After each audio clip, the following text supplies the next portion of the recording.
Patrick Smith, Cure for Ignorance. Talk about when a police officer can ask you for ID. Supreme Court case we're going to talk about is Heupel versus 6th Judicial District Court of Nevada, which upheld reasonable suspicion. What that means is that a police officer can ask you for ID if he has reasonable suspicion that you are involved in criminal activity.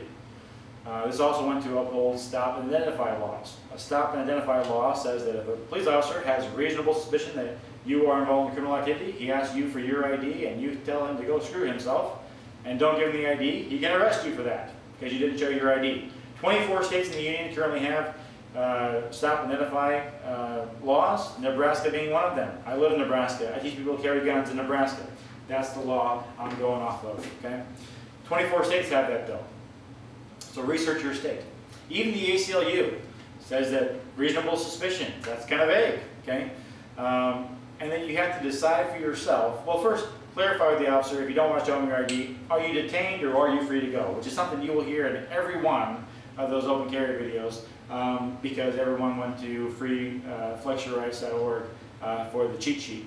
And the police officer says you're not being detained, then you turn around and you walk away, okay? And then you're good to go, okay?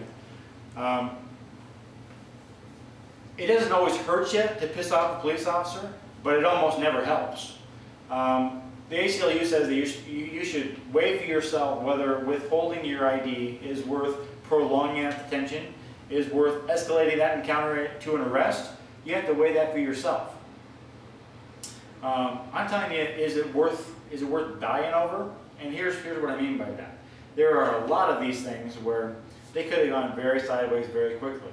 A police officer in Nebraska approaches you and wants to secure that firearm during the encounter, let them take the firearm. If they want to put you in handcuffs, they want to check your ID in the encounter, you let them do that. You cannot fight the police in Nebraska, okay?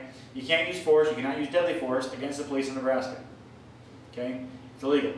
Now, I will get somebody in the comments that wants to bring up Plummer versus State, a Supreme Court case from 1893 in which a police officer was killed during the arrest of Plummer. And he had a manslaughter conviction. The Supreme Court overturned the manslaughter conviction and they said citizens may resist unlawful arrest to the point of taking the arresting officer's life if necessary. That is ridiculous. And I'll tell you why I think it's ridiculous. And I'll tell you why I think deadly force against unlawful arrest is immoral. Okay? In Nebraska, you can use deadly force for one reason and one reason only. That is to prevent serious injury or death to any person. A police officer arresting me by mistake is not serious injury, is not death. If the police officer are taking the gun from you, let them take the gun. If they're taking you to jail, let them take you to jail.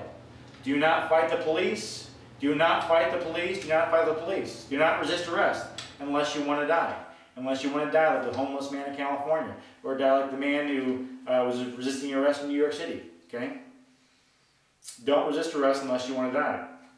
A police officer wants to talk to you about get your ID. I don't care if he has the legal authority to ask you for your ID or not. Again, it doesn't always hurt to piss off a police officer, but almost never helps. Okay? If you tell him, no, I'm not going to get my ID, no, no. To me, this is not the time for a constitutional lesson with this police officer. Okay? If you become combative, if you say you're not going to give him the ID, if you say he's not going to take the gun from you, now he's got someone who's uncooperative, who's got a gun, who's not going to give him the gun, you think their stress is going to go up or go down. And police officers can make mistakes. Absolutely, police can make mistakes. You need to make sure that those mistakes don't end in dire consequences. So the police officer might be taking your firearm from you illegally. That's fine. Challenge that in court later. Don't fight him for the gun now unless you want to die. The police officer wants to arrest you and it's illegal. That's fine. Let him arrest you. Fight it in court later. A lot easier to win in court later. If you fight him right there, you're going to be injured or you're going to get killed. You're going to get extra charges on that weren't there before, like resisting arrest, like assaulting a police officer. Okay? If you have a gun and you're not giving the police officer the gun, I'm being uncooperative as a police officer. No, you're not taking my gun. No. His stress is going to go up, okay? And eventually he's going to call somebody else. And then it's going to be the cops telling you to put down your gun. And all this could be avoided by you giving them the ID. Yes, I know. You don't have a legal obligation to give them the ID in all these situations.